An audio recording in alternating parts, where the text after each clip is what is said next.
Andrew Leoncelli there in Melbourne. After decades of abuse, Karen Thompson finally found the courage to leave the man who made her life hell. But her fresh start didn't last long. She had no idea of the nightmare that was about to begin. Monster. He took away the life of a good man and affected the lives of good people till the day that they die. And that's just not fair. Not fair. They're tears for the man she loved, and tears for the fact he lost his life because he loved her back. Karen Thompson can never shake the guilt. Because he protected me.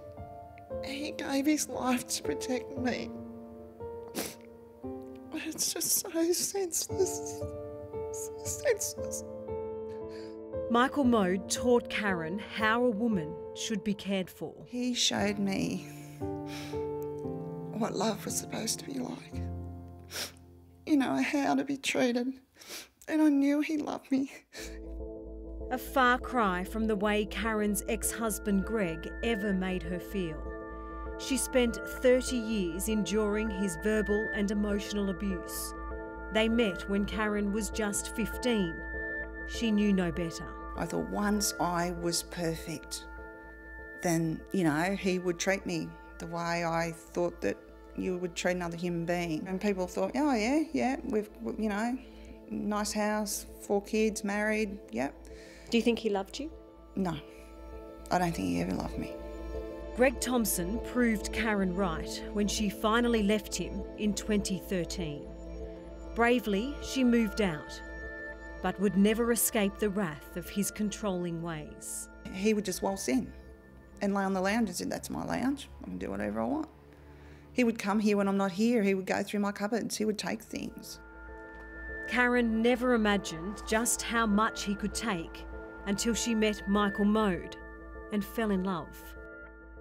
He was like a gift to you, wasn't he? He was, yeah, very much a surprise. And he loved my girls and he treated them like he treated them like a dad should. He spent time with them, you know, he cared about them, he worried about them. You know, he wanted to create a life to support them. Karen hid her new romance from Greg, all too aware he would try and destroy anything that made her happy. I didn't ever foresee what would happen. I just didn't want one hair on Michael's head touched by him. Eventually defeated and in fear of her ex, Karen finally took charge. You had had enough and you took out an apprehended violence order. On a Thursday night, I rang the police and they came here because it was just escalating. It was threats against my life. So the police officers went out and took him into custody and an AVO was issued. Early the next day, he was released. That very afternoon, Greg breached the AVO when he spotted Karen and Michael driving and stalked them around Cessnock. Remember, Greg has no idea about Michael. In a panic, they drove straight to the local police station. He actually walked up the driveway in the police station. He turned to Michael and he said, do I know you? How were you feeling at this point? I was actually still in the car. I was just in a state of panic. So he was taken into custody again. We wrote out a statement, both Michael and I, and at the end we said to the constable, like, he doesn't know about Michael. Can we not put Michael's name in the statement? A request denied by police, who later handed Greg documentation with Michael's full name on it. The 52-year-old was again released from custody, but this time armed with fatal knowledge. Like, he was told about Michael's name, he looked it up in the phone book. And because he had a home phone, his address was there. Abuse victims are encouraged to tell police immediately. That's what Karen and her new boyfriend did, and they deserved to feel protected. Yet in the space of just 3 days, Greg was arrested, questioned, and then released, not once, but twice, before he came here to Michael's home and stabbed him to death in front of his ex-wife. It was the early hours on the 1st of March 2015. Greg has with him 2 knives, tape and a bottle of bourbon. Karen and Michael were unaware Greg was free and watching them.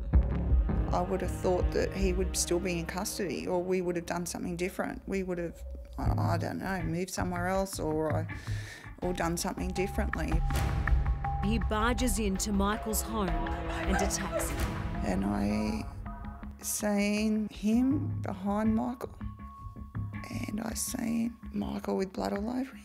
I seen the knife and I thought, I can't fight him with a knife. And Michael by that time was on the floor on his hands and knees, and he's calling out, get help, get help. And I just ran. I just ran because I knew that if I didn't get in touch with the police, if I didn't get in touch with the ambulance, I had no hope of saving him. Michael died on his laundry floor. The hardest part was when the ambulance officers came out and got in the ambulance and drove away, and I knew then that he wouldn't be alive. Police found Greg in his car trying to take his own life. He was arrested. Karen was safe, but so sorry. It's just unreal. It's just, how can this happen? One minute we're just planning that our future, and the next he's gone. He's dead in the most horrific way. It's just... I can't, that will never erase from my mind what he did to such a good person. Karen still struggles to accept what happened. If Michael wasn't in my life, he would still be here today. It's a hard thing to live with. It's a very hard thing to live with, and it breaks my heart. Just shows the effects of domestic violence, doesn't it? It does. The scary thing is that it's such a silent epidemic.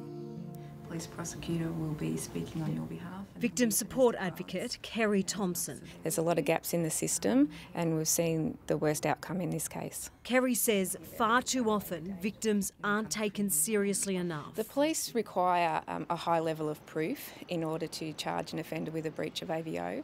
It can be very hard for our clients to prove to police that there is ongoing harassment, intimidation and stalking. Women and victims of domestic violence should know that we now are very proactive, very aggressive about perpetrators.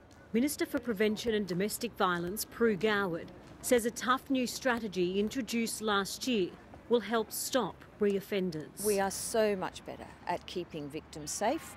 We are so much better at picking up on those perpetrators, getting them off the street, getting them out of her life or his life, making sure that they don't have the opportunities they used to harass, to intimidate, to threaten violence. Greg Thompson was sentenced to at least 17 years and 3 months for the murder, bringing some comfort to Michael's family. Justice has been served for the vicious and brutal murder of our loved one, Michael Anthony May. Karen says her and her precious 4 children have 17 years and 3 months left to feel safe. I know he shows no remorse. I believe that the minute he gets out, it was my fault. I told you, whatever makes you happy, I'll destroy. I'll have to move from a country that I love to a country I've never been to, just so that my children and I can be safe. And that's like a prison sentence in itself. Gregory John Thompson will be eligible for parole in 2034.